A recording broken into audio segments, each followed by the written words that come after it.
ደክስ ኩናት አሜሪካን ኢራንን ይገድድ። President Trump, we are finishing it. አሜሪካ ኣብ ልዕሊ ኢራን እተካይዶ ዘላ መጥቃዕቲ ዝቐጸለት ክትከውን ከላ ኢራን ብወገና ስጉምታታት ሓይላላ። ኣሜሪካን ኢራንን ኣብ ዝተኣወጀ ሙሉእ ኩናት ኣይኮናን ዘለዋ። ኣብዚ ሕጂ እዋን ግን ኣብ ከቢድን እናገደደን ዝኸይድ ዘሎ ዕጥቃዊ ግጭት ተጸሚደን ከም ዘለዋ ተንተንቲ ይገልጹ። Combat operations continue at this time in full force, and they will continue until all of our objectives are achieved.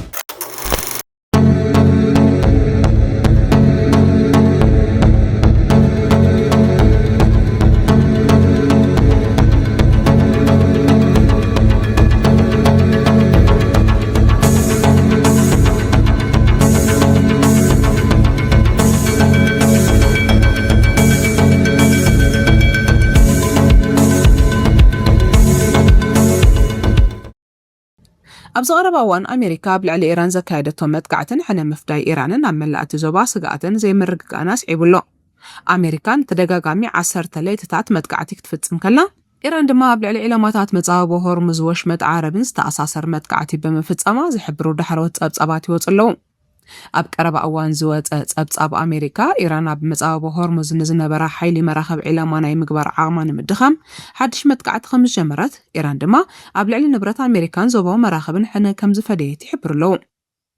ኣሜሪካ ንዓስራይ ተኸታታሊ ለይቲ ዘካየደቶ መጥቃዕቲ ነቲ ወጥሪ ዝያዳ ኣጋዲድዎ ከም ዘሎ ካብ ማእከላዊ ምብራቕ ዝወፁ ዘለዉ ጸብጻባት የመላኽቱ ኣለዉ። መጻወቦ ሆርሙዝ ዓብዪ ዓለማዊ ናይ ነዳዲ መተሓላልፊ ከም ምዃኑ መጠን ኣብኡ ዝካየድ ዝኾነ ይኹን ውግእ ንዋጋ ጸዓትን ድሕነት መራኸብን ብቕልጡፍ ክጸልዎ ይኽእል። ዞባዊ ወጥሪ ድማ ካብ ማንም እዋን ንላዕሊ ሓይሉ ኣሎ። ኣብ መንጎ ኣሜሪካን ኢራንን ዝርአ ዘይምርድዳእን ወጥርን ካብ ነዊሕ እዋናት ሒዙ ልሙድ ኩናት ዘይኮነስ ናይ ውክልና ግጭት፣ እገዳ፣ ኒውክሌራዊ ወጥርን በቢእዋኑ ቀጥታዊ መጥቃዕትታትን ዘጠቓለለ ምዃኑ ይፍለጥ። እቲ ዳግማይ ዝተወልዐ ውግእ ቁጽሪ ዝሞቱ ኣሜሪካውያን ናብ 3 ክብል ክኢሉ ኣሎ። ኣብ ስትራቴጂካዊ መጻወቦ ሆርሙዝ ኣብ ልዕሊ መራኸብ ዝበጽሐ መጥቃዕቲ ነቲ ወጥርን ግጭትን ኣብ ዘን መወዳእታ 2 መዓልቲ ጋዲድዎ እዩ። ኣብ መንጎ ኣሜሪካን ኢራንን ዘሎ ወጥሪ ነዊሕ ዓመታት ዝቑጽረን ካብ ግዜ ናብ ግዜ እናተቐያየረ ዝመጸን ታሪኻውን ምዃኑ ብዙሓት ይሰማምዑሉ። እዚ ሕጂ ተፈጢሩ ዘሎ ወተሃደራዊ ጎንፂ ቅድሚ ምጅማሩ ክልቲአን ሃገራት ብሓያሎ ፖለቲካዊ፣ ቁጠባውን ወተሃደራውን መንገድታት ክትተሓላለኻን ክፈታተናን ጸኒሐን እየን። ኣሜሪካ ብዘበነ ባራክ ኦባማ ምስ ካልኦት ሓያላን ሃገራት ብምዃን ምስ ኢራን ኣብ ጉዳይ ስምምዕ ኒውክሌር ዲባ ተፈራሪማ ነይራ። እቲ ስምምዕ ኢራን ኒውክሌሳዊ መደባት ክትቀነስ ብኣንጻሩ ድማ ዝተነበረላ ቁጠባዊ እገዳታት ክለዓለላ ዝብል ነይሩ። ትራምፕ ነቲ ስምምዕ ክሳብ ሕጂ ካብ ዝተገብሩ ስምምዓት እቲ ዝኸፍአ ስምምዕ ብምባል ኣሜሪካ ካብቲ ስምምዕ ከም እትስሕብ ገይሩ። እዚ ድማ ነቲ ተፈጢሩ ዝነበረ ተስፋ ኣፍደገ ዲፕሎማሲ ኣፍሪስዎ።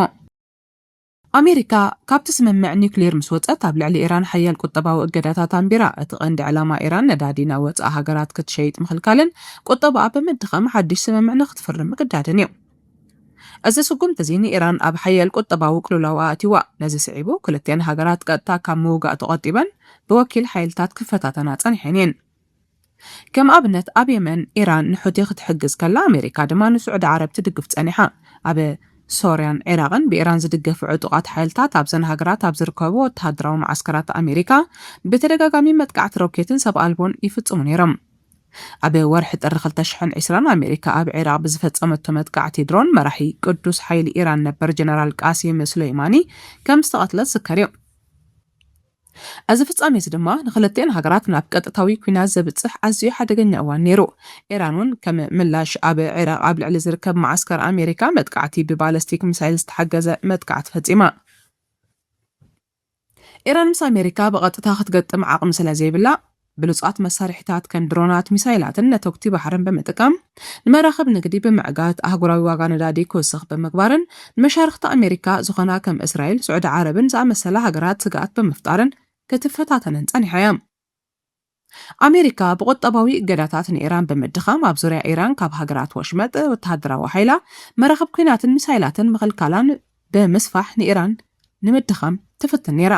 እዚ ሕጂ ተፈጢሩ ዘሎ ግጭት ቀጻሊ መጥቃዕቲ ኣሜሪካ ነቲ ዓመታት ተሓዲኡ ብወኪላት ክካየድ ጸንሐ ምስሓብ ናብ ቀጥታዊ ወተሃደራዊ ምግጣም ይልወጥ ከም ዘሎ ዘርኢ እዩ። ኣሜሪካን ኢራንን ብሰንኪነት ወሳኒ መጻጎን ምቁጻር ብዝገብርኦ ዘለዋ ምትፍናንን ውግእን ዋጋ ነዳዲ ብልዑል መጠን ይውስኽ ኣሎ።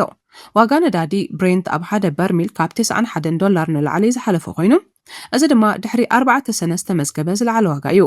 እቲ ኩናት ካብ ዝጀመረሉ 21 ለካቲት ኣትሒዙ ኢራን ኣብቲ ዞባ ዝርከቡ ንብረታት ወተሃደራዊ መሻርክቲ ኣሜሪካ ዕላማ ብምግባር ስጉም ትሕነ ምፍዳይ ክትወስድ ጸኒሓ እያ።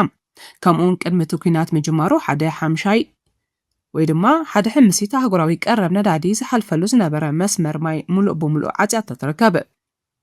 ብሰንኪ ኩናት እዚ ድማ ነቲ ኣብ ወሽመጥ ሆርሙዝ ተፈጢሩ ዘሎ ወጥሪ ንምፍታሕ ተሓሲቡ ዝነበረ ፈላማይ ስምምዕ ፈሪሱ ኣሎ። ብመሰረት ጸብጻብ ወኪል ዜና ኢራን ታስኒም ሓለዋ ሰውራ ኢራን ኣብ ዝሃቦ መግለጺ ነቲ ወሽመጥ ንምቁራጽ ዝፈተና ክልተ መራኸብ ጽዕነት ከቢድ መጥቃዕቲ ከም ዝበጽሐን ኣብርዩ። ኤጀንሲ ስራሓት ንግዲ ባሕሪ ዩናይትድ ኪንግደም ብወገኑ ካብ ወተሃደራዊ ሰበስልጣን ዝረኸቡ ሓበሬታ ብምጥቃስ ኣብቲ ወሽመጥ ኣብ ልዕሊ ሓንቲ መርከብ ሓደጋ ሓዊ ከም ዘጋጠመ ገሊጹ ኣሎ። እንተኾነ መንቀል እቲ ሓዊ ክሳብ ሕጂ ኣይተረጋገጸን ይብል። ሚኒስትር ጉዳያት ወጻኢ ኣሜሪካ ማርኮ ሩቢዮ መላእ ዓለም ዝርከባ ሃገራት ነቲ ሃገራዊ መጓዓዝያ ምኽልካል ድሕነት መራኸብ ጸር ክካፈላ ጻውዒት ኣቕሪቡ። ማርኮ ሩቢዮን ጋዜጠኛታት ኣብ ዝሃቦ መግለጺ ኢራንን ኣብ ኢራን ዘለዉ ዝተወሰኑ ወገናትን ነቲ ወሽመጥ ንምቁጽጻርን ኣብ ዓለም ከም መደራዳሪ ክጥቀመሉ ከም ዝደልዩ ንጹር ኢሉ። ኣሜሪካ ሃገራዊ መጓዓዝያ መራኸብ ንምሕላው ኣድላይ ዘበለ ኩሉ ክትገብር እያ። ምግባራውን ክትቀጽል እያ እንተኾነ ካልኦት ሃገራት ነዚ ጾር እዚ ንምቅላል ብንብረት ይኹን ብፋይናንስ ኣበርክቶ ክገብራ ክጅምር ኣለወን ክብል ተሰሚዑ። ኢራን ኣብቲ ወሽመጥ ዓረብ ኣብ ዝርከብ መራኸብ መጥቃዕቲ ፈጺማ ዝብሉ ጸብጻባት ስዒቡ ኣብ መንጎ ኢራንን ኣሜሪካን ዝነበረ ግዝያዊ ስምምዕ ተኽሲ ደው ምባል ከም ዝፈረሰ ኣብ ዝግለጸሉ ዘሎ እዋን ሩቢዮ ግን ዲፕሎማስያዊ መፍትሒ ንምርካብ ጻዕርታቱ ከም ዝቕጽል ገሊጹ ኣሎ። ነዚ ኣመልኪቱ ብወገን ወተሃደራዊ ማእከላይ እዚ ኣሜሪካ ብዝተዋሃበ መግለጺ ኣብ ልዕሊ ኢራን ን10 ተኸታተልቲ ለይትታት ዘካየዶ መጥቃዕቲ ብዓወት ከም ዛዘመ ኣፍሊጡ ኣሎ። ማእከላይ እዚ ኣብ መራኸቢ ኤክስ ከም ዝጸሓፎ እቲ ዝውሰድ ዘሎ መጥቃዕትታት ኢራን ኣብ ወሽመጥ ሆርሙዝ ንዝሓልፋ መራኸቢ ንግድን ሲቪል መርከበኛታትን እትወስዶ መጥቃዕቲ ብዝበለጸ ንምድኻም ዝዓለመ ምዃኑ ድማ ይግለጽ። እዚ ሕጂ ኣብ መንጎ ኣሜሪካን ኢራንን ኣብቲ ስትራቴጂካዊ ዞባ ሆርሙዝ ተወልዑ ዘሎ ወተሃደራዊ መጥቃዕቲ ናብ ቀጥታዊ ኩናት እንተደዓብዩ ሰፋሕቲ ሃገራዊ ቅልውላዋት ከስዕብ ይኽእል እዩ።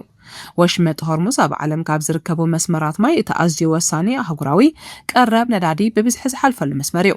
ነዚ ስዒቡ ድማ ዋጋ ሓደ በርሚል ነዳዲ ልዕሊ $91 በፂሕሎ። እቲ ወሽመጥ ሙሉእ ብምሉእ ክዕጾ እንተኽኢሉ ግን ዋጋ ነዳዲ ብቕጽበት ካብ $120 ክሳብ $150 ወይ ካብኡን ላዕሊ ክድይብ ከም ዝኽእል ይግመት። ዋጋ ነዳዲ ክውስኽ እንከሎ ወጻኢታት መጓዓዝያን ምፍራይን ስለ ዝውስኽ ኣብ መላእ ዓለም ብርቱዕ ወሰኺ ዋጋ ምግቢ ክዳውንትን ኩሎም ኣቑሑትን ከርኢ እዩ። እዚ ድማ ንድኽነትን ቁጠባዊ ቅልውላውን ዓለም ከጋድዶ እዩ። እቲ ዞባ ነዳዲ ጥራይ ዘይኮነስ ንኻልኦት ካብ እስያን ማእከላይ ምብራቕን ናብ ኤውሮጳን ኣሜሪካን ዝጓዓዙ ኣቑሑት መተሓላለፊ እዩ። መራኸብ ንግዲ ብሰንኪ ስጋኣት መጥቃዕቲ መንገደን ክቕይራ ወይ ክደናጉያ ስለ ዝግደዳ ኣህጉራዊ ቀረባ ኣቑሑት ክትዓናቕፍን ዋጋ መድሕን መራኸብ እውን ክውስኽን እዩ።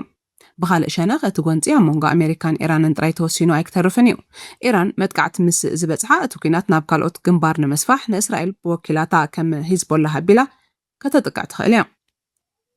ከም ሳዑዲ ዓረብን ኢማራትን ዝኣመሰላ መሸርክቲ ኣሜሪካ ዝኾነ ሃገራት ኣብቲ ግጭት ከኣትዋ ወይ ብኢራን መጥቃዕቲ ክበጽሕን ይኽእል እዩ። እቲ ኩናት ሰፊሕ ዞባዊ ዕንወት እንተደኣ ስዒቡ ሚልዮናት ሰባት ካብ ማእከላይ ምብራቕ ማለት ኢራን፣ ኢራቅ፣ ሶርያ ወዘተ ናብ ኤውሮጳን ጎረብቲ ሃገራትን ክስደዱ ክግደዱ እዮም። እዚ ድማ ኣብ ማሕበረሰብ ዓለም ሓድሽ ጸቕጢ ሰብኣዊ ሓገዝን ፖለቲካን ክፈጥር እዩ። ኢራን ምስ ሩስያን ቻይናን ጥቡቕ ዝኾነ ርክባት ኣለዋ። ኣሜሪካ ብልዕሊ ኢራን ሓያል መጥቃዕቲ ክትፍጽም እንከላ ሩስያን ቻይናን ንኢራን ብዲፕሎማስያዊ፣ ቁጠባዊ ወይ ወተሃደራዊ መገዲ ክድግፋ ስለ ዝኽእላ እቲ ጎንፂ ኣብ መንጎ ዓበይቲ ሓያላን ሃገራት ናብ ዝግበር ምትፍናን ክዓቢ ይኽእል እዩ። ነዚ ስዒቡ ድማ ሚኒስትር ጉዳያት ወጻኢ ኣሜሪካ ማርኮ ሩቢዮ ንዲፕሎማስያዊ መፍትሒ ክጽዕር ከም ዝደልን ካልኦት ሃገራት እውን ነቲ ጾር ክካፈልኦ ዝጽውዕ ዘሎ ሓደጉን መላእ ዓለም ዝጸልዉ ብምዃኑ እዮም። ክልቲኦም ወገናት ብቐሊሉ ወተሃደራዊ ዓወት ከመዝግቡ ከም ዘይክእሉ ተንተንቲ ይገልጹ። ስለ ናብ ስምምዕ ሰላም ምምላስ እቲ ዝበለጸ መፍትሒ ከም ዝኾነ ክኢላታት ዲፕሎማሲ ይመኽሩ። ሰላም።